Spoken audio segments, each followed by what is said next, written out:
નિયુક્ત થયા છે, સૌપ્રથમ તો આપણે એમની જીતનો જશ્ન મનાવીએ, કેમ કે અહીંયા સુધી પહોંચવા માટે એમણે કેટલાય રાત દિવસ એક કર્યા હશે, કેટલાય ફેમિલી ફંક્શન એમણે મિસ કર્યા હશે.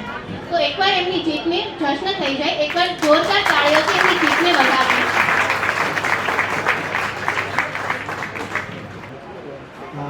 અત્રે ઉપસ્થિત સર્વ ગ્રામજનોને, સર્વ મંચસ્થ મહાનુભાવોને બધાને મારા નમસ્કાર.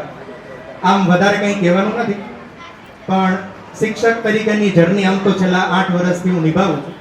હાલ રાજકોટમાં 11-12 સાયન્સમાં કેમેસ્ટ્રી સબ્જેક્ટ ભણાવું, એટલે વધારે કંઈ ના કહેતા, પણ જે શિક્ષક તરીકેની શરૂઆત થઈ ત્યાર પછીના 2 ફેરફાર મારા જીવનમાં જે આવ્યા એ હું કહેવા માંગુ છું. એક નવો ફેરફાર છે અને એક જે ફેરફાર હતો એને એક વેગ મળ્યો.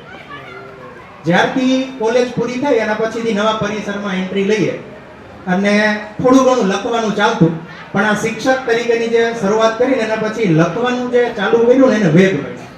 એટલે એક મારા જીવનમાં એ ફેરફાર આવ્યો. અને બીજું કે શિક્ષક તરીકે જ્યારે કામ ચાલુ કર્યું ત્યારે નવા પુસ્તકો સાથેનો સંપર્ક થયો અને પુસ્તક વાંચવાની એક શરૂઆત થઈ. હાલ આજના દિવસમાં કદાચ કોઈ મુસાફરીમાં હોય કે કંઈ પણ હોય, પણ દિવસનું સાંજે સુવે પહેલા મિનિમમ 20 થી 25 પેજ કોઈ પણ અલગ બુકના વાંચવું, આવું નક્કી કરેલું છે. તો આ 20 થી 25 પેજ તમે કોઈ પણ વાંચી શકો.